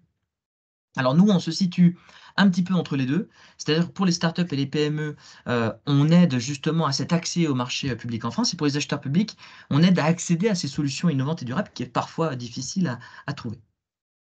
Alors pour rentrer dans les détails de nos actions, et puis promis, j'ai bientôt fini, on crée déjà cet annuaire virtuel et papier qui recense ces entreprises. Je vous ai parlé de 270 entreprises. Parmi ces 270, et on va bientôt monter à presque 300 avec nos prochains lauréats pour 2024, on a environ 170 entreprises qui visent les marchés publics. Donc c'est déjà un panel qui peut être intéressant pour vous. On travaille à la démystification des marchés publics.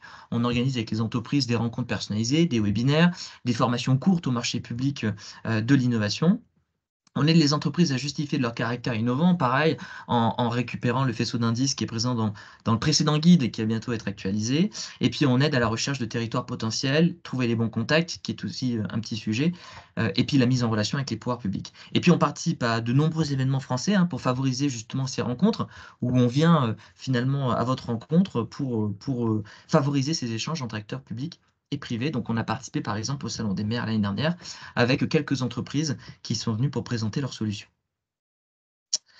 Et puis, on organise nous-mêmes nos propres événements, et je voulais dire quelques mots, parce vous avez abordé il y a peu de temps le Meetup Green Tech dans les précédentes interventions.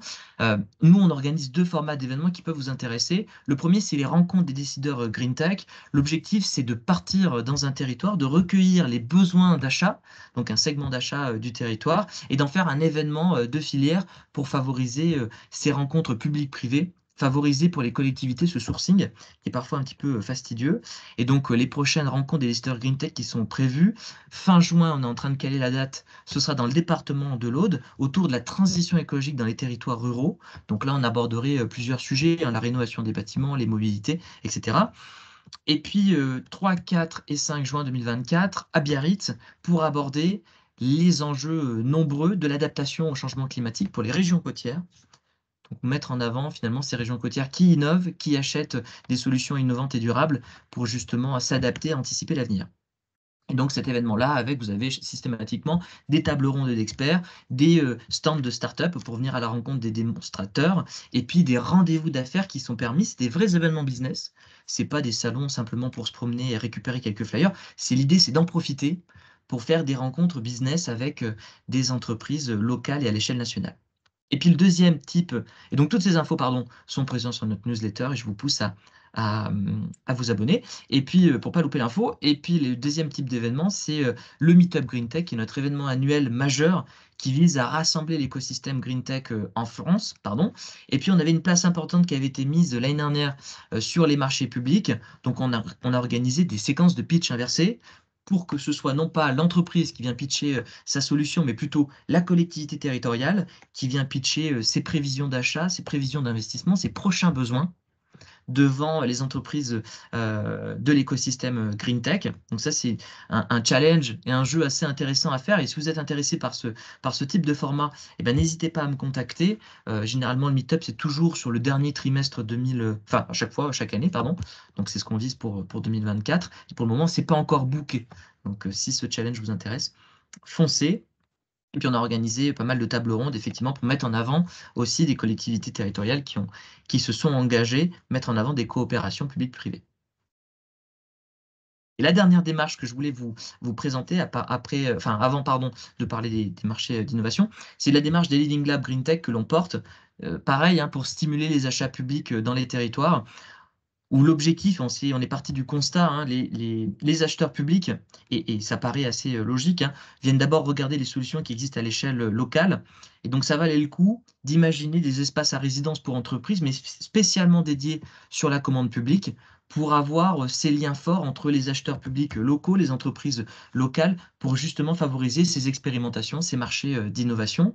Donc, c'est cette fameuse démarche des Living Labs. On a fait un premier essai en région parisienne qui fonctionne très bien, en partenariat avec Paris-Esmar-des-Bois. C'est une EPT, une interco qui réunit 13 communes à l'est de Paris.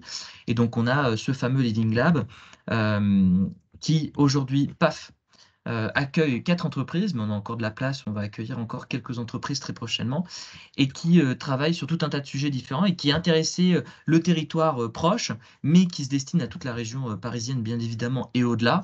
Donc, par exemple, des capteurs pour évaluer les sources de pollution de l'air, des composteurs mécaniques et électromécaniques pour les biodéchets, etc., etc. Donc, cette sélection des entreprises se fait avec les acteurs publics locaux pour justement matcher au mieux aux besoins des territoires. Et donc là, on est arrivé dans une phase de déploiement sur le territoire. On est déjà en relation avec quelques métropoles. Une en particulier avec laquelle on a, à mon avis, une bonne nouvelle pour 2024, avec une ouverture très prochainement d'un Living Lab. Mais voilà, l'idée, c'est bien de diffuser cette bonne pratique qui permet à la fois de faire du développement économique durable, parce que c'est des métiers qui sont liés à la transition écologique, et donc du coup, on pérennise des métiers et une activité, forcément, et en plus d'avoir des achats qui sont durables et des achats d'innovation par la même occasion. Et alors, pour parler un petit peu plus de marché public d'innovation et pour donner la parole, faire la continuité avec Tridzi juste après, c'était simplement pour vous dire que effectivement les entreprises qui sont distinguées Green Tech Innovation, eh ben, cette distinction fait partie du faisceau d'indices que l'on pourrait retrouver dans le guide pratique, qui pourrait justement vous rassurer sur le caractère innovant. Ça ne peut pas être le seul indicateur, mais ça fait partie des faisceaux d'indices qui peuvent justement vous rassurer dans votre démarche. Donc profitez-en, simplement pour vous montrer que effectivement, des entreprises Green Tech Innovation ont déjà acquis, déjà signé des marchés d'innovation avec cette fameuse procédure de passation, les moins de 100 000 euros sans mise en concurrence, sans publicité. Par exemple, Unico, qui ont fait assez récemment avec la métropole de Toulouse sur leur outil de gestion et d'optimisation de la collecte des biodéchets. Et puis Upcycle qui a travaillé avec, donc on a tout type d'acheteurs publics qui ont eux fait un marché d'innovation avec cette procédure-là en particulier, avec le ministère des Armées en juillet 2020, justement sur l'acquisition d'un système de compostage. Donc voilà, c'était simplement pour vous donner quelques références. Et pour suivre nos missions, pour suivre nos actualités, notre site internet, effectivement, et puis on est présent sur pas mal de réseaux sociaux pour justement venir vous inviter quand on organise des événements ou mettre en avant des réussites d'entreprises Green Tech Innovation qu'on accompagne. Donc n'hésitez pas. Vous voyez aussi l'adresse mail générique en bas de l'écran.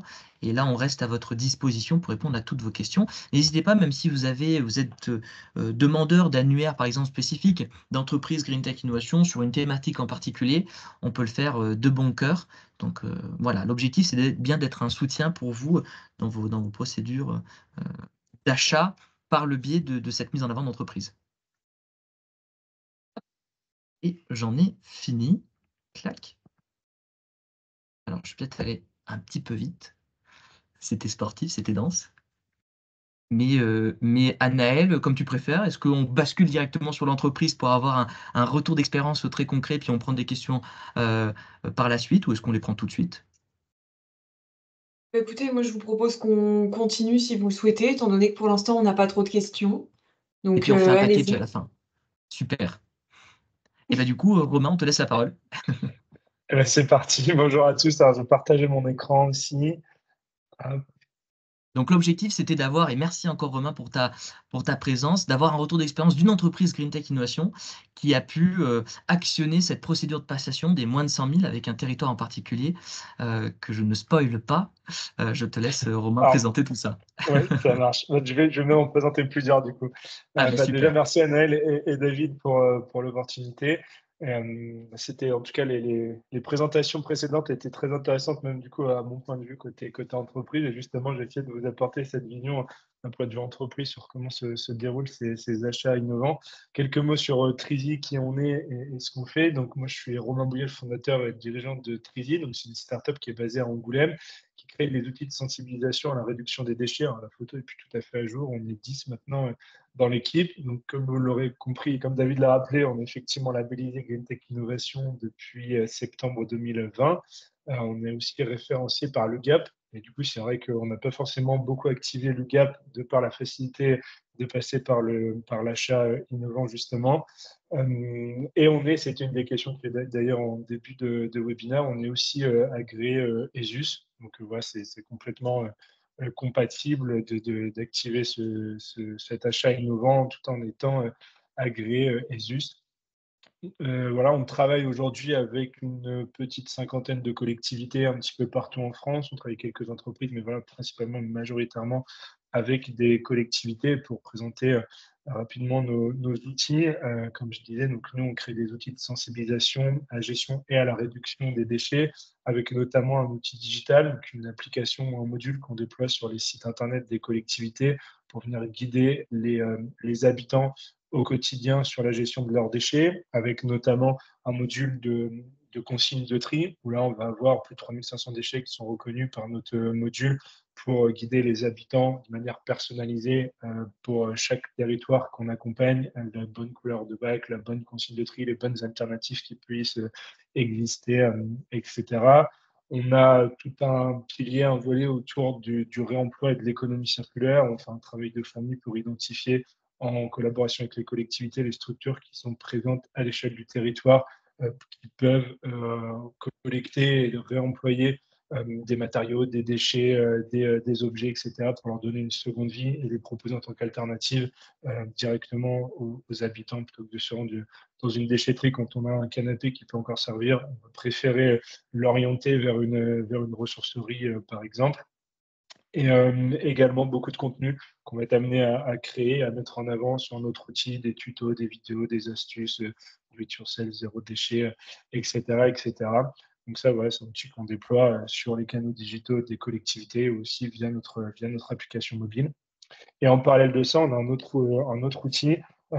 D'ailleurs, on a plein d'autres, mais un autre qu'on vient de lancer dernièrement, notre dernier outil qui est assez complémentaire sur l'approche, c'est un escape game, pour le coup, quelque chose de physique, on passe du digital à quelque chose de très matériel, très physique, comme vous pouvez voir. Donc, c'est un projet qu'on a monté en partenariat avec une salle d'escape game pour reprendre vraiment les codes qui ont fait les succès de ces jeux d'escape game. Donc, à savoir, il y a de la fouille, de la réflexion, de la manipulation. Et toutes les énigmes sont orientées autour du tri, réduction des déchets, préservation des ressources naturelles, gestion des biodéchets, compostage, les 5 R du zéro déchet, etc., etc. Donc, c'est aussi un outil qu'on propose voilà, aux collectivités pour sensibiliser leurs habitants. Donc, ça, c'est un format de location. On met à disposition le matériel. On forme les agents de la collectivité. Ensuite, la collectivité est autonome pour animer des sessions voilà, sur son territoire. Bien sûr, c'est un outil qu'on a imaginé, qu'on a éco-conçu. Forcément, il y a du matériel recyclé, du matériel upcyclé, tout est réparable, rien n'est collé, rien n'est soudé, tout est vissé ou clipsé. C'est du low-tech, un peu de technologie, mais low-tech pour que ce soit aussi facilement réparable et économe en énergie. Des objets de seconde main dedans, et bien sûr, tout est local et engagé. On essaie aussi de travailler avec d'autres acteurs qui sont labellisés Green Tech Innovation. Et comme rappelé David, c'est un peu un gage de non-bullshit. C'est quand même important aussi pour nous de porter ça. Et voilà, ça a été d'ailleurs validé entre guillemets, par le prince Albert de Monaco. C'est qu'on a travaillé avec le gouvernement de Monaco pour créer cet escape game qui aujourd'hui tourne sur le territoire de Monaco notamment. Voilà, donc pour entrer dans le sujet de la journée avec procédure d'achat innovant, aujourd'hui, nous, on a déjà plusieurs collectivités avec lesquelles on a activé ce levier-là. Notamment en 2020, c'était encore dans le cadre de l'expérimentation, ce n'était pas pérennisé encore, ce décret d'achat innovant. On avait travaillé avec la communauté urbaine de Grand Poitiers. Je détaillerai un petit peu après voilà, le détail des procédures et des processus qui ont eu lieu avec ces collectivités. En 2021, on a travaillé sur un marché de 4 ans avec la métropole de Toulon-Provence-Méditerranée, toujours avec notre outil digital que je vous ai présenté tout à l'heure et notre application mobile. Plus récemment, fin d'année dernière, c'est un territoire plus proche de chez vous, avec Paris-Ouest La Défense, on a aussi activé ce levier de l'achat innovant pour un contrat d'1 an reconductible 3 ans, donc une durée totale de 4 ans. Donc à chaque fois, en fait, on s'approche des 100 000 euros sur les montants. Et actuellement, on est en discussion assez avancée avec la métropole de Grand Lyon, avec qui, pareil, on est en train d'activer ce décret-là, enfin, ce dispositif-là. Et puis, clin d'œil à la présentation précédente, on est aussi en train d'activer la procédure avec la métropole de Bordeaux pour notre outil digital et également pour les escape games que je vous ai présentés. Donc, concrètement, comment tout ça s'est passé? Vous allez voir un peu l'évolution au cours du temps. Avec Grand Poitiers, comme je disais, c'était en 2020, c'était encore assez expérimental. J'ai remis la capture d'écran des questions qui nous ont été posées pour justement rentrer dans le côté innovant. Donc voilà, savoir si on était intégré à un écosystème d'innovation, accompagné par des incubateurs, pôles de compétitivité, etc. Est-ce qu'on bénéficie de financement, crédit d'impôt à l'innovation, qui est le taux de R&D interne, est-ce qu'on a des prix, labels, brevets, etc. Et puis est-ce que l'entreprise est créée récemment? Donc on voit que c'est quand même assez succinct, mais finalement, c'est des questions qu'on retrouve un petit peu partout. En 2021, avec la métropole de Toulon, il y a eu des questions un peu plus complètes qu'on a pu nous poser voilà, pour valider le caractère innovant de la solution et de l'entreprise. Donc, on a retrouvé ce que le procédé est breveté, ce qu'on a voilà, des prix, des labels pour ces solutions. Donc, voilà, des questions qu'on va retrouver assez régulièrement si on a intégré un écosystème d'innovation, l'incubateur, pôle de compétitivité, etc. Si on a créé un peu à l'innovation. Donc, tout ça, c'est des choses qu'on a voilà, l'habitude de voir avec des questions un peu en plus, qui est le délai de déploiement de la solution, est-ce qu'on fait appel à des multiples intervenants et quelles relations on peut avoir avec ces intervenants, est-ce qu'il y a de la documentation fournie, etc. Les moyens humains aussi mis en œuvre dans le cadre de la prestation demandée dans le cahier des charges. Donc voilà, on voit que chaque collectivité vient quand même un petit peu aussi adapter les questions qui vont définir si oui ou non la solution est effectivement innovante. Avec la métropole de Grand Lyon, donc là, un Excel coloré. On a quatre blocs sur la justification dans un premier temps du caractère innovant intrinsèque au produit qu'on va proposer. Donc là encore, quel type d'innovation de produits, procédés d'organisation, de communication, de commercialisation, etc. Donc là, on rentre un peu plus dans le détail sur le type d'innovation en question, qu'est-ce qui est innovant dans le secteur, qu'est-ce qui est nouveau, qu'est-ce qu'on a amélioré, etc. chaque fois avec des demandes de détails. Si voilà, on a des systèmes de version aussi de l'outil. Après, l'ancienneté du produit proposé, est-ce qu'il est réellement nouveau ou pas, depuis quand on la commercialise. Et après, des choses plus propres à l'achat, comme le périmètre d'acquisition, services envisagés de la solution, et puis des renseignements après de manière plus générale sur notre entreprise, voilà, quand est-ce qu'on a été créé, si on bénéficie de crédit d'impôt, innovation, etc., ce qu'on retrouve un petit peu à chaque fois.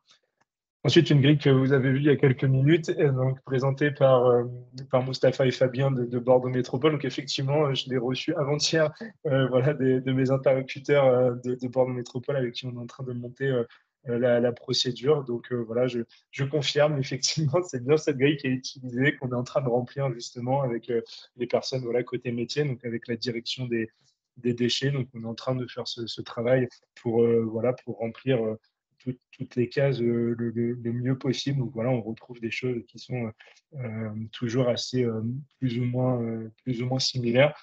Pour donner un retour côté entreprise, c'est vrai que quand on est amené à remplir ce type de grille, on est toujours un peu stressé parce qu'on a toujours peur, si on dit non sur une question, que ce soit tout de suite éliminatoire, de se dire en fait on n'a pas vraiment la vision après des acheteurs. C'est vrai que c'est assez intéressant de pouvoir participer aussi à ce webinaire, parce qu'on ne sait pas comment seront interprétées en fait les différentes grilles, les cases, chaque question, et on a peur qu'il y ait une question qui puisse nous éliminer. Donc on veut toujours donner un maximum d'éléments pour justifier le caractère innovant. Et c'est vrai que, comme le rappelait David, le fait qu'on soit labellisé Green Tech Innovation, même si ce n'est pas suffisant, mais c'est encore voilà, un élément en plus qui peut attester du caractère innovant à l'entreprise et de la solution. Donc, c'est toujours quelque chose qu'on précise, bien sûr. Il y a toujours la question qu'on retrouve ici, l'entreprise a-t-elle obtenu des prix labels et des brevets. Donc, on a toujours la possibilité, voilà, de mettre en avant ça. Donc voilà pour les différentes grilles qu'on a pu être amené à compléter jusqu'à présent. Et donc pour nous, c'est vrai que cette procédure d'achat innovant, c'est vraiment que du positif, surtout pour une structure à taille réduite, on va dire, comme nous. On est une startup d'une dizaine de personnes, comme je disais. Donc déjà, ça nous permet d'avoir des délais qui sont assez raccourcis, une simplification dans les démarches. On n'a pas forcément beaucoup de ressources en interne. On n'a pas 3-4 personnes qui travaillent au quotidien sur répondre à des appels à projets ou des appels d'offres. Donc c'est vrai que ça nous permet de pouvoir nous concentrer plutôt sur nos activités, sur ce qu'on sait faire, plutôt que sur des choses très administratives. Donc c'est vrai que de ce point-là, c'est plutôt intéressant pour nous. Et aussi, ça nous permet de ne pas avoir, entre guillemets, de mauvaises surprises, parce que ça peut arriver de travailler pendant des mois avec une collectivité pour dessiner un projet commun. On a une volonté mutuelle de travailler ensemble, que ce projet voit le jour. Et dans le cadre, voilà, d'un appel d'offres, on ne sait jamais vraiment, entre guillemets, ce qui peut se passer. Donc là, ça permet d'aller au bout au moins d'une phase d'expérimentation. Et après, comme disait la métropole de Bordeaux, après, il y aura une phase d'industrialisation si le projet est monté de la sorte. Donc c'est différent, mais au moins, ça permet de pouvoir expérimenter des choses. Aussi, d'un point de vue économique, c'est intéressant pour la collectivité et pour nous. C'est vrai qu'il n'y a pas de commission comme on peut retrouver à l'UGAP, ou des coûts qui sont importants finalement sur des procédures comme des appels d'offres où il y a beaucoup de temps homme, même si c'est des coûts internes et RH, il y a quand même beaucoup de coûts qui sont liés à tout ça. Donc finalement, on peut dire que l'objectif est quand même atteint, l'objectif de dire que ce dispositif d'achat innovant souhaite simplifier et permettre les collaborations entre startups et des collectivités. J'ai précisé grosses collectivités entre parenthèses parce que souvent les procédures, on le constate au quotidien, sont d'autant plus complexes et longues avec les plus grosses collectivités. Et finalement, avec ces procédures-là, ça nous permet vraiment, peu importe la taille de la collectivité, de contractualiser très rapidement et d'avancer, et puis de vraiment travailler sur les sujets qui nous intéressent. Et en parallèle de ça, on bénéficie du soutien de l'Ecolab, comme présentait David, via notre labellisation de Green Tech Innovation. C'est vrai que je sollicite parfois David sur des questions très pointues, très précises, parce qu'effectivement, nous, ce n'est pas forcément notre métier, en fait. Donc, c'est aussi super de pouvoir bénéficier de ce soutien-là pour, encore une fois, gagner du temps et être pertinent dans l'approche qu'on peut avoir. Donc, voilà, j'espère que ça vous permettra d'avoir aussi un retour côté entreprise de comment comment on vit ça. Et en tout cas, pour nous, entreprises innovantes de la Green Tech, c'est vrai que c'est un dispositif, d'ailleurs, dès qu'on a été labellisé Green Tech Innovation en fin 2020, c'est une des premières choses que j'ai remontées justement au ministère, à l'Ecolab. C'était encore juste une expérimentation et j'ai vraiment milité de tout ce que j'ai pu pour que l'expérimentation soit pérennisée parce qu'on le voit assez régulièrement sur les projets qu'on peut monter. Il y a plusieurs projets qui n'auraient pas pu voir le jour ou très, très, très, très difficilement dans cette procédure simplifiée. Donc voilà, on est faveur défenseur de ces achats innovants. Donc, je ne sais pas si vous avez d'autres questions précises du côté entreprise sur le déroulé de tout ça, mais je reste disponible pour y répondre.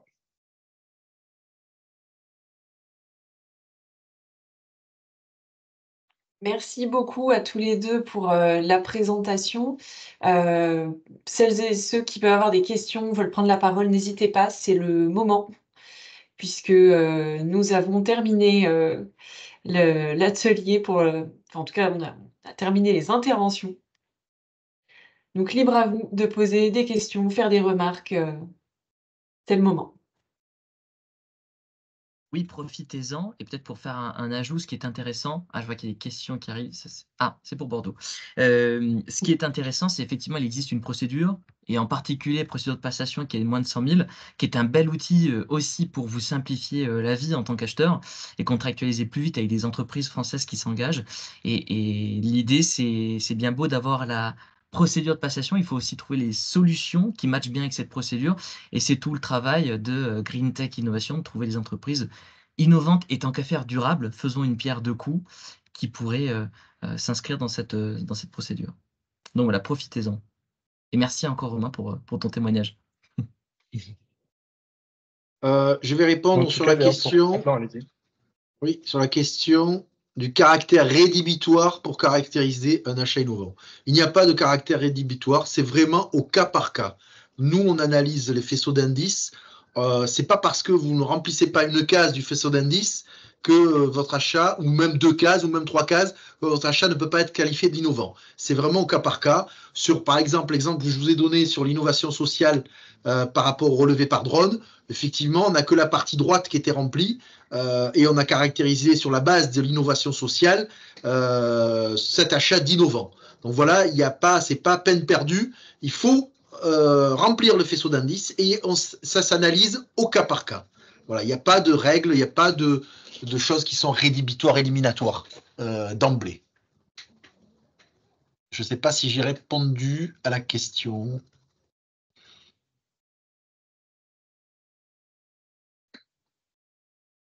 Parfait, merci.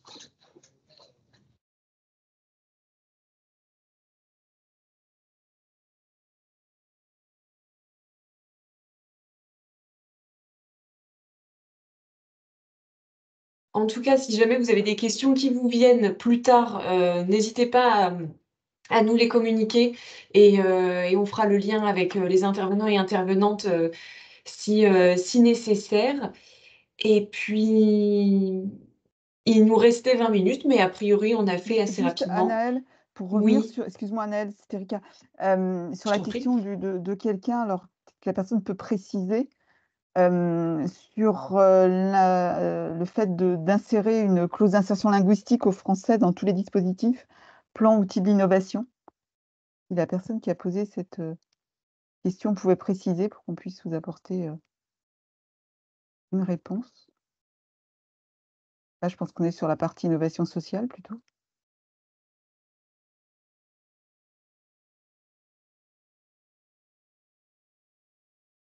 Ah oui, je pense qu'en fait, c'est par rapport au terme Green Tech, Living Lab, tout ça. C'est vrai Ok, qu'on a des personnes c'était qui de prennent l'humour, sur hein. C'est vrai Effectivement. que ce Et on serait travaille maintenant intéressant. oui, pour revenir de plus en plus à.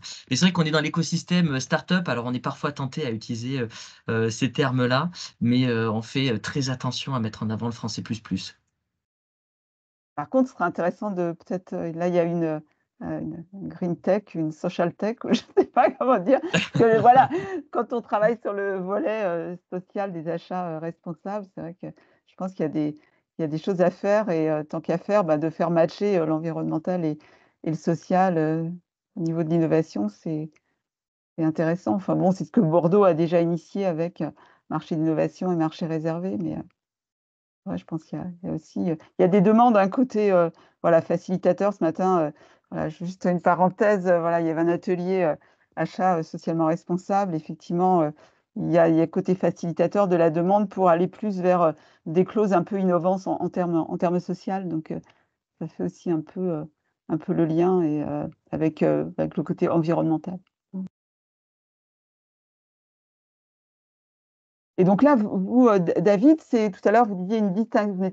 C'est pas un label, hein, Green Tech, c'est une distinction, j'ai entendu à un moment. C'est Effectivement, c'est plutôt une distinction, c'est-à-dire qu'il n'y a pas d'organisme certificateur, OK. comme pourrait être l'AFNOR, par exemple, sur certains types de labels. C'est plutôt une une distinction, un macaron qui est proposé aux entreprises, mais l'État, pour le coup, devient un vrai tiers de confiance pour ces entreprises. Et le système de de distinction, pardon, je me mélange. Le système de distinction est assez long et poussé. Évidemment, c'est pas 3-4 personnes au ministère qui disent ça a l'air d'être innovant, ça a l'air chouette, on le rajoute dans le panel de solutions.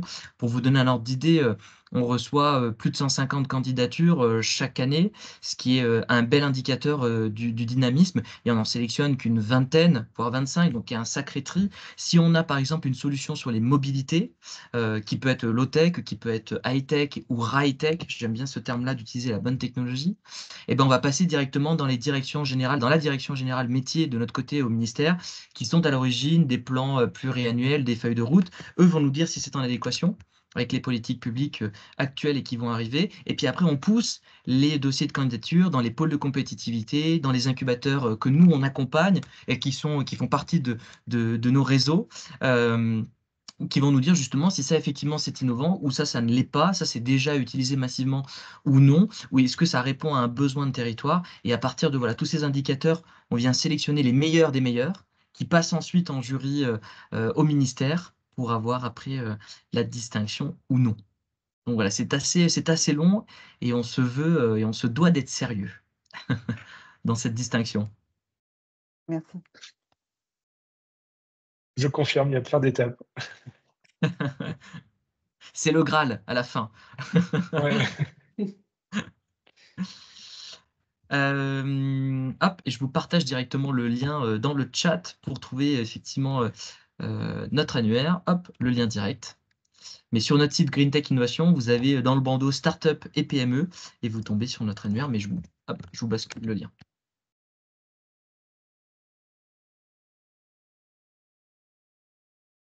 Est-ce que les supports seront transmis? Eh bien, c'est en fonction des intervenants et intervenantes.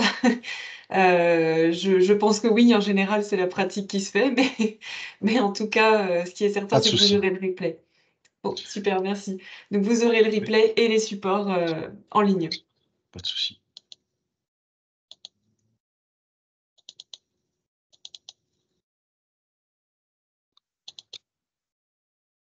Eh bien, avec plaisir.